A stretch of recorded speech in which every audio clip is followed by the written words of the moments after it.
Okay, hello everyone. As we have discussed uh, in a previous day, you all have said that the image was blurred, so I am sending you the video again. I hope you all will understand. Okay. So our first chapter is reproduction in organism. So before starting the chapter, first of all we should know what is reproduction.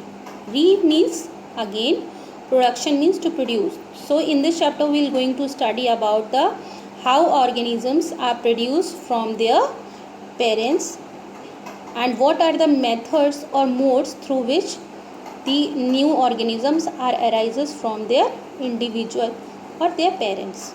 Okay.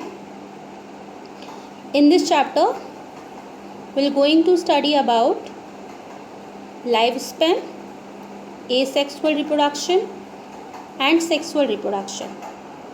In sexual reproduction there are the three phases that we have to study: juvenile phase, reproductive phase and senescent phase. Then after event in reproduction we have to study, the fourth point is event in reproduction, in which we have to study about the pre-fertilization event, fertilization event and post-fertilization event. Don't worry, I'll share the notes for you all also so that you all can see. Fine. So let's start our chapter with the reading. Each and every organisms can live only for a certain period of time. The period from birth to the natural death of an organism represent its life span.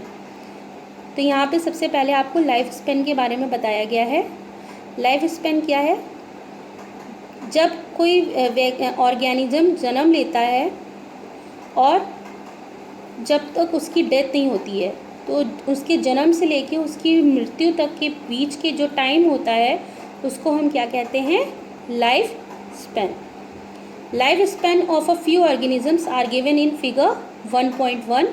Several other organisms are drawn for which you should find out their lifespans and write in the space provided.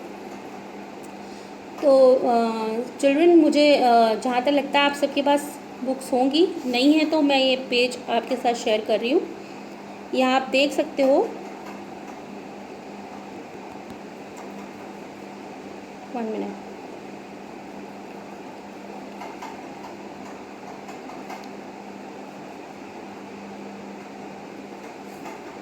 यहाँ some figures is given: elephant, rose, dog, butterfly, crow, banana tree, cow. यहाँ पे इन सब के life span दिया है, यानी कि उनकी कितनी लाइफ होती है.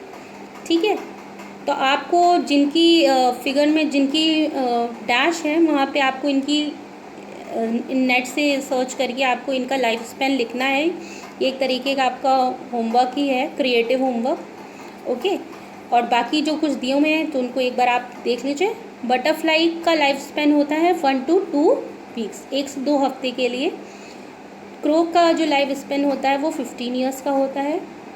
पैरेट का लाइफ स्पेन जो है 140 ईयर्स का होता है. क्रोकोडाइल का लाइफ स्पेन 60 ईयर्स का होता है. और टॉर्टोइस का लाइफ स्पेन यानी जो कछुआ है उसका लाइफ स्पेन कितने का होता है? 100 to 150 ईयर्स, यानी कि उसकी एज कितनी होती है? 100 to 150 years. Okay. Is it both interesting and integrating to note that it may be as short as a few days or as long as a few thousand years. Between these two extremes are the lifespans of most other living organisms. You may note that lifespans of organisms are not necessarily correlated with the size and the sizes of the crows. The sizes of the crows and the parrots are not very different, yet their lifespan show a wide difference. Okay children, इसमें आपको ये बताया जा रहा है कि जो life span होता है इसका जो है साइज से और मास से कोई रिलेशनशिप नहीं होता. अगर कोई जानवर छोटा है तो ये ज़रूरी नहीं है कि उसका लाइफ स्पेन भी छोटा ही होगा, क्योंकि यहाँ पे बहुत सारे एग्जाम्पल देखने को मिल सकते हैं. अगर आप ध्यान दें तो क्रो का जो लाइफ स्पेन है वो 15 ईयर्स का है, पैरेट का 140 ईयर्स का है। एलिफेंट का लाइफ स्पेन मैं आपको चलिए बता देती हूँ। एलिफेंट का लाइफ स्पेन 60 to 90 ईयर्स का होता है।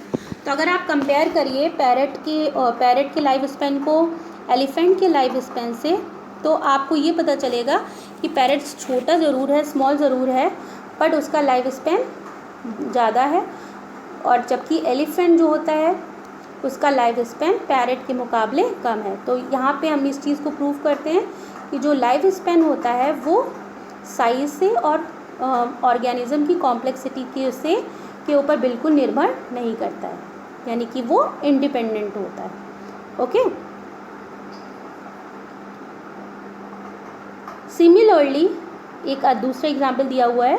Similarly a mango tree has a much shorter life span as compared to the peepal tree.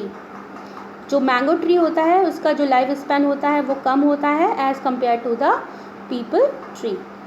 Whatever be the life span, death of every individual organism is a certainty, that is no individual is immortal except single celled organism.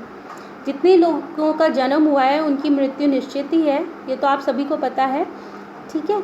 लेकिन कुछ single celled organism ऐसे होते हैं जिनकी life Spence या जिनकी आयु जो होती है वो हमेशा रहती है, वो हमेशा मल्टीप्लाई करते रहते हैं, हमेशा ग्रो करते रहते हैं, ठीक है। Why do we say that there is no natural death in single celled organism? Given this reality, have you ever wondered how vast number of plant and animal species have existed on earth for several thousand of years? There must be some process in living organism that ensure this continuity. Yes, we are talking about the reproduction, something that we take for granted. हमने देखा है कि plants की जो species है वो बहुत दिनों तक रहती है, कुछ एनिमल्स हैं, प्लांट्स के जो हमें हमेशा मिलते रहते हैं, ठीक है। वो ऐसा क्यों है? Because of the process of reproduction, means producing of their own kinds one generation to other generation, एक जनरेशन से दूसरी